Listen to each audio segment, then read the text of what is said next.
After using pretty much all color e-ink tablets out there, I don't say this lightly, but the Kindle Scribe Colorsoft has the most convincing color e-ink display I've seen on any e-ink tablet so far. I honestly went into this review expecting a lazy refresh, just the same scribe, but with color. But nope. Amazon actually figured out how to make this color tech keep that paper-like look and feel way better than what most competitors are offering right now. It also got decent battery life and finally some useful sync options. Is it perfect? Of course not. But even with that golden Amazon cage of an ecosystem, this just became one of the most interesting note takers and e-readers on the market. And the surprises didn't stop at the screen. When I first heard about it, I assumed they would just slap a new display on the old hardware, but they went in a completely new direction. They totally reworked the design, giving us a more tablet-like look with symmetrical bezels. It's a much cleaner aesthetic now that gives it a more modern feel. However, as you might know, I'm a big fan of asymmetrical designs, because they are simply more practical when it comes to holding the tablet. And that's also true regarding the Kindle Scribe Colorsoft's design. In my opinion, it slightly worsens usability because you have to be a bit more careful where you put your thumb when handling the device to not accidentally touch the screen. To be fair, it's not like the bezels are so thin that it's constantly annoying and you adapt pretty quickly. But it's definitely something I didn't have to think about on the old Scribe.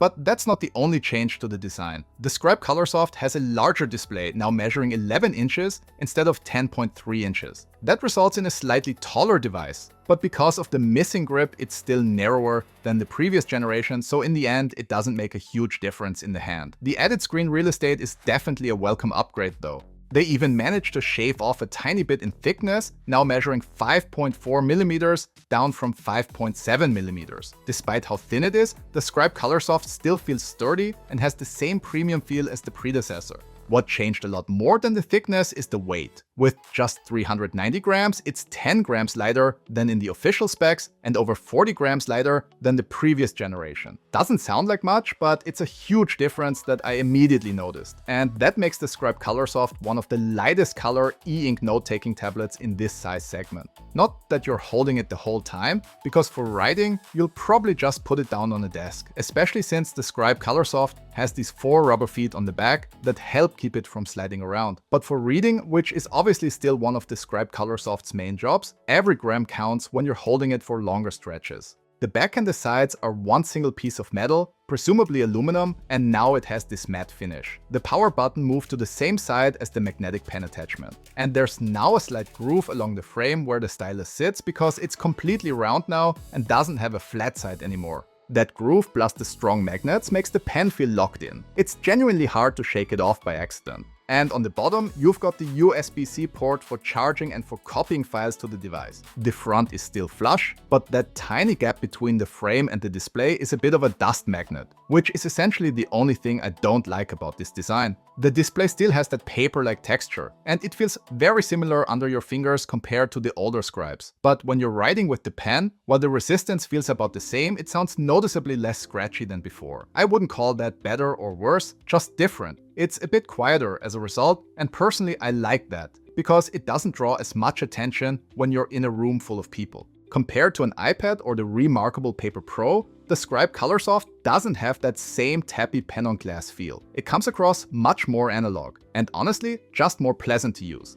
The new pen is fully rounded now with that Apple-like white look. It's nice, but it does clash a bit with the graphite device, at least to my eye. And you get a customizable side button for a few preset shortcuts. It's still using Wacom EMR, which is arguably the best tech when it comes to accuracy. That also means it doesn't need to be charged, and you can swap Amazon's pen for any other Wacom EMR pen if you prefer something else. Writing latency is another area where the Scribe Colorsoft absolutely nails it. At just 12 milliseconds, it's one of the fastest in the e-ink space, and roughly 40% faster than the old Scribe, which was already very good to begin with. What that means in everyday use is that you don't really notice the line lagging behind the pen. At least not unless you're actively looking for it. And that makes writing feel a lot more direct and natural. What also helps is the reduced pen to pixel distance. It's noticeably improved compared to the old Scribe, so the writing feels less detached now. Palm rejection is also very good, so you don't have to think about how you position your hand when writing. Pressure and tilt sensitivity are still available and work well. More on that later. And that brings us to the real highlight of the Kindle Scribe Colorsoft, its color e-ink display. On paper, it's just another Kaleido 3 tablet. Once you've seen one, you've seen them all, right? Wrong. Amazon and e-ink refined Kaleido 3 on the Scribe Colorsoft so much that it honestly feels like the next evolution for this technology. Just a quick recap for context. The way e-ink Kaleido works is by combining a regular black and white e-ink panel with a color filter printed on top. That filter has tiny red, green and blue subpixels, and it doesn't actively do anything on its own. Instead, color is created by darkening the e-ink layer underneath, which blocks the subpixels you don't need from reflecting light. So to get one color, you're basically blocking the other two. And by combining that with e-ink's grayscale rendering, the display can produce up to 4096 colors. That's also why you get two resolutions, 300 ppi in black and white from the e-ink panel and 150 ppi in color from the filter, because the panel's pixel grid has to be finer than the color layer sitting on top. But on most Kaleido tablets, what really gives it away is the texture. The screen is darker than black and white e-ink, so indoors you're using the Frontlight most of the time, and that's when you get the classic Kaleido grain and shimmer, like a thin layer of noise on top of the page. It's not awful, but it's a constant reminder you're looking at color e-ink. On the Scribe Colorsoft, that effect is basically gone. Even when I'm actively looking for it, there's hardly any shimmer, and the RGB grain is much less obvious. And honestly, that changes everything, because once the screen stops looking dusty, for the lack of a better word, the whole device suddenly feels much closer to black and white e-ink again. More paper-like, more calm, more natural to read and write on. It's still not identical to a pure black and white panel, but it's the closest I've seen a Kaleido device get to that clean paper look. Unfortunately, it's hard to capture on camera, because it depends on both the device and how your eyes move across the screen. Measuring colors with my photospectrometer and calculating relative vividness when the Frontlight is off, the Scribe Colorsoft performs often better than the competition. What those numbers mean is simple. They tell you how much of a color's potential the display actually manages to reproduce. Higher means less washed out and more vivid. But as I said, the real magic happens once you turn on the Frontlight, and that typical Kaleido grain is missing. And compared to the BookNote Air 5C, you can see how well the light guiding layer handles greens, cyans, and yellows. Colors on the Kindle are, of course, still muted compared to LCD and OLED, and generally a bit darker than on most of the competition. But overall, the quality is incredibly good. And even on the vivid setting, it preserves fine detail really well. One other thing the Kindle does exceptionally well is gradients. They almost never show any banding, and they look much closer to the source than on any other color e-ink device I've tested. And it doesn't end there. The Kindle Scribe Colorsoft also has great contrast thanks to that light guiding layer that's also reducing the grain. When you turn up the 70+ built-in nitride micro LEDs in the frame, the light is distributed in a way that doesn't wash out the blacks. So it feels like the background and the colors get brighter while the black levels stay low. This is a genuinely great experience. That custom oxide-based display really pays off with great rendering performance, and it also helps deliver the quick response times I mentioned with pen input. And even if the Scribe Colorsoft isn't the absolute best in every single color metric, the fact that the screen looks so clean makes a huge difference in real-world use. It's still not as clean as pure black and white e-ink, of course, but it gets much closer than what we're seeing on most other devices. I'm also working on a direct side-by-side comparison with other color e-ink tablets, because that's where this gets really interesting. Like and subscribe to not miss that. But for now, the short version is Amazon absolutely nailed the display on the Scribe Colorsoft. And look, I normally tell people not to buy a color e-ink device if they don't actually need color for their content. But with the Scribe Colorsoft, it's not that clear-cut anymore. If you're on the fence between this and the black and white Scribe, I'd say only go with the non-color version if you really don't want to use a Frontlight at all. Because if you're okay using the built-in LEDs, that usual shimmer and grain you get on color e-ink is so reduced here that it's honestly hard to recommend not going for it.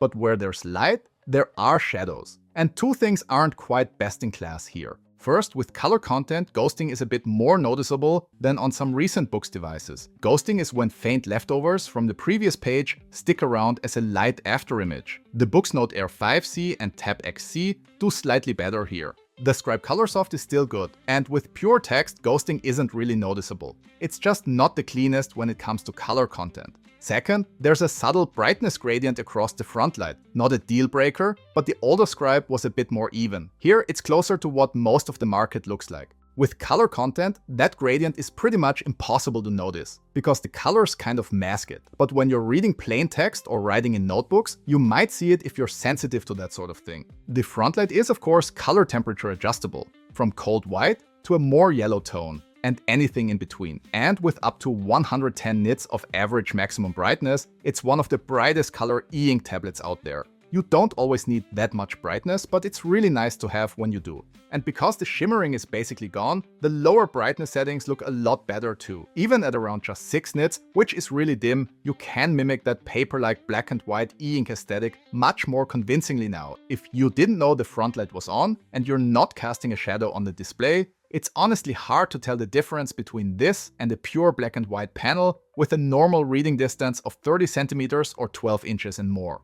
The automatic brightness adjustment also does a pretty decent job at keeping that black and white e-ink vibe intact, without you constantly having to tweak the light level yourself. And even next to the Remarkable Paper Pro, which uses true color e-ink with colored particles instead of a color filter, the Scribe Colorsoft still holds up really well. You get better contrast and resolution for reading, and images often look cleaner too, because the Frontlight can go brighter when needed, and there's less visible dithering on the Kindle. So what this really means is that the Kindle Scribe Colorsoft isn't just a good color device. It's also a genuinely good plain text reader. The screen remains comfortable even when you're just reading regular books, but it gives you a clear advantage the moment your content includes visuals. Textbooks and scientific papers, comics, or children's books all look noticeably better in color. Now, there's still the classic Kindle trade-off here: ecosystem lock-in. Because at the end of the day, you're buying into Amazon's pipeline: content, processing, sync, and rendering. And with the Colorsoft devices, that matters even more, because if you want third-party color content on the Scribe Colorsoft,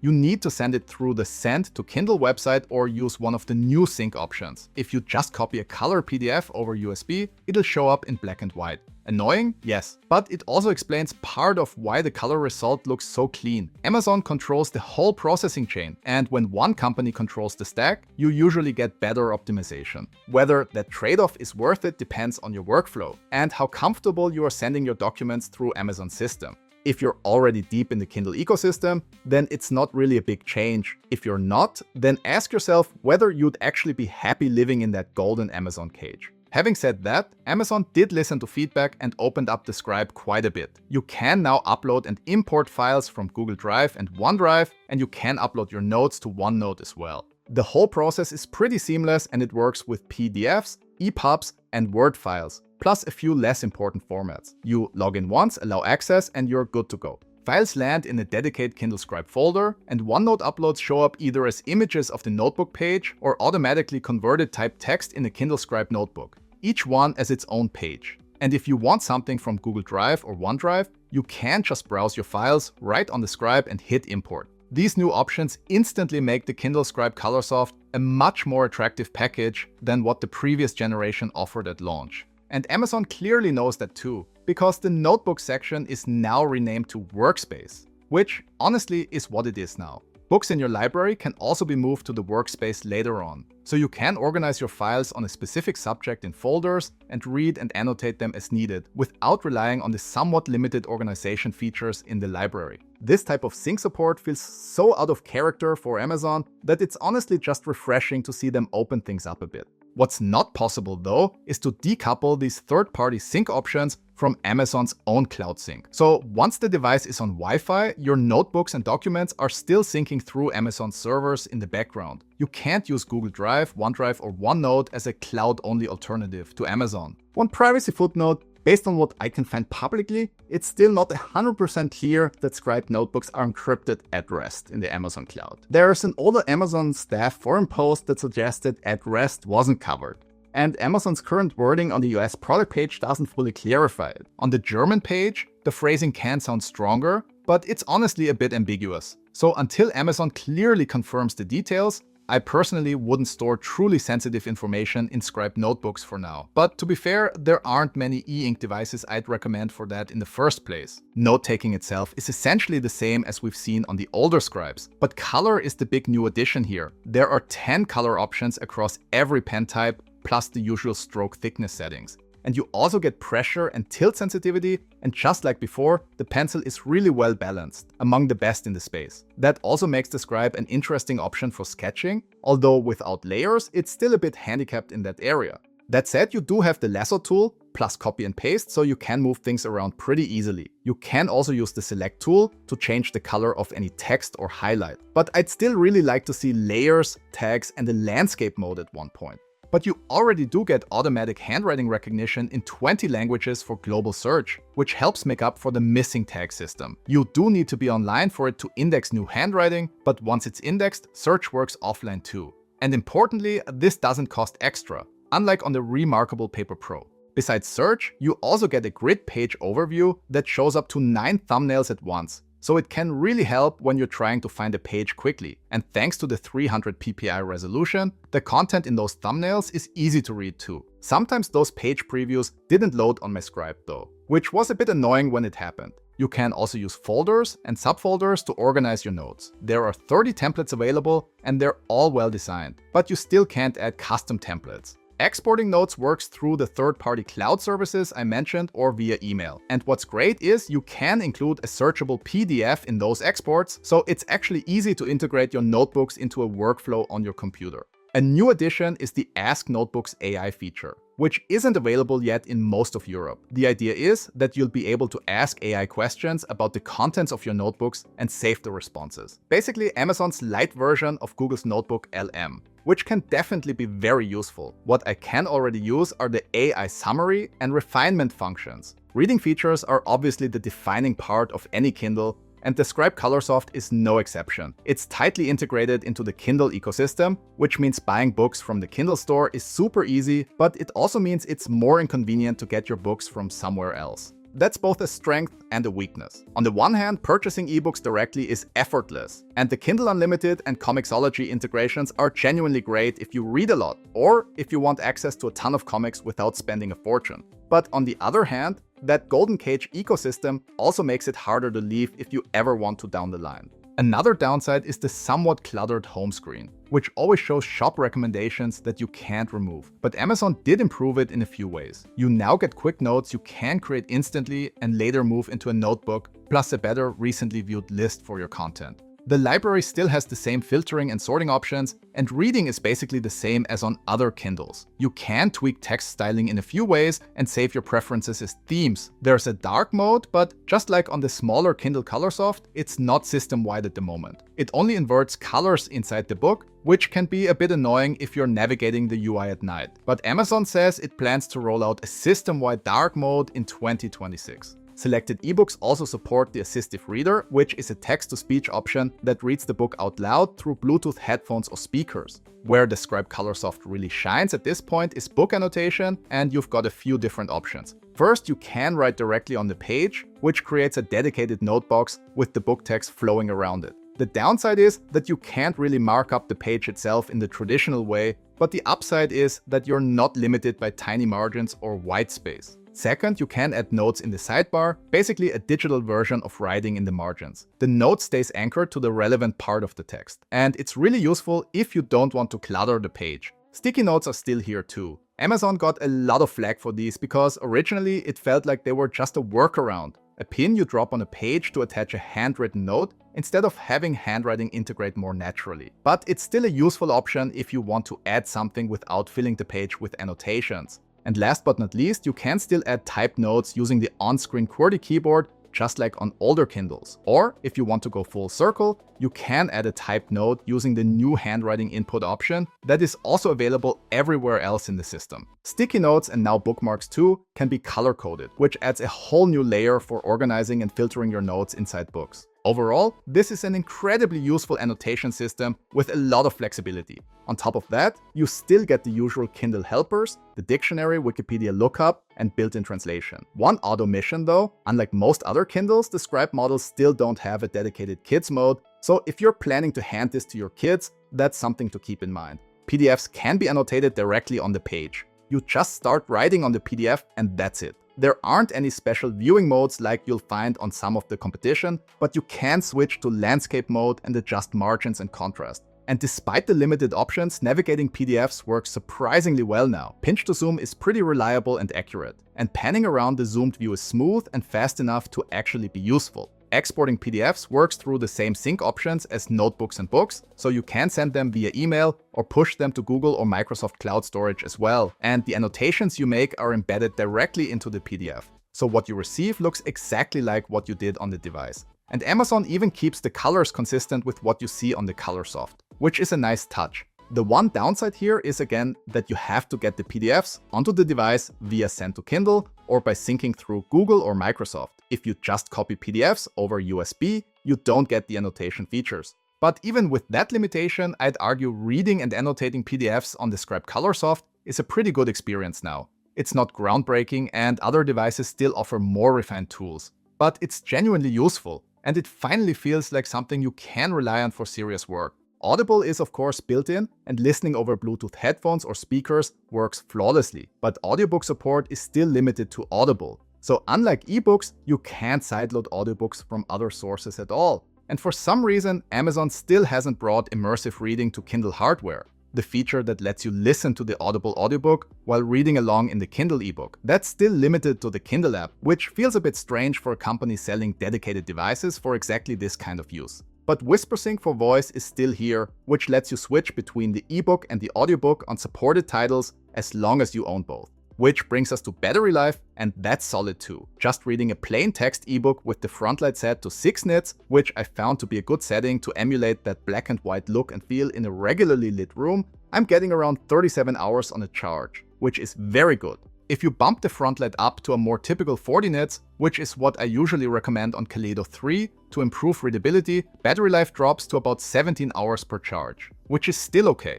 And in my handwriting robot battery test, the Scribe Colorsoft managed roughly 14 hours with the Frontlight at 6 nits, about 9 hours at 40 nits, and 4.5 hours with max brightness. Especially the 6 nits and 40 nits results are great. The max brightness runtime is more in line with the competition. So overall, battery life is solid for reading and excellent for writing as long as you manage the Frontlight brightness accordingly. So in the end, it's really hard to not like what Amazon created here. The Kindle Scribe Colorsoft feels like what the original Scribe should have been from the start. Better hardware, a more mature workflow, and a display that makes color e-ink feel close to that calm, paper-like black and white experience. Sure, it still has limitations like every color e-ink device, but this Kaleido 3 implementation is good enough that I can recommend it to basically anyone who is willing to use the built-in LEDs just a little.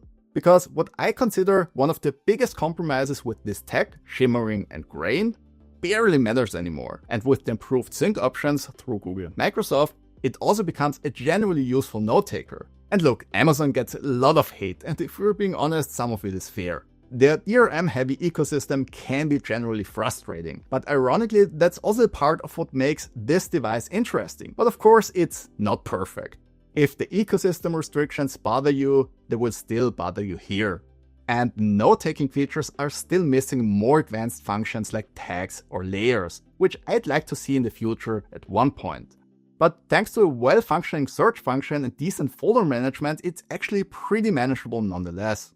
What might be a bigger issue is the price. With $630 for the 32GB version or $680 for the 64GB version, the Scribe Colorsoft is the most expensive Kindle Amazon has ever released. And because it's not available in Europe yet, I had to import mine from the US, which pushed the total even higher, 830 euros to be exact. That's a lot, but somehow it's still not the most I've paid for an e-ink tablet this year. So yeah, this is expensive for a Kindle, but it's not exactly outrageous for a color e-ink tablet, because most devices in this size segment are easily in that 500 to 600 euro range anyway. Amazon seems to be trying to position the Scribe Colorsoft directly against the Remarkable Paper Pro, which is priced similarly. And with that in mind, plus the new workflow features and the surprisingly great display performance, I don't think the pricing is insane. Still expensive of course, but for a note-taking tablet that's also great for reading and annotation, it's pretty in line with the market.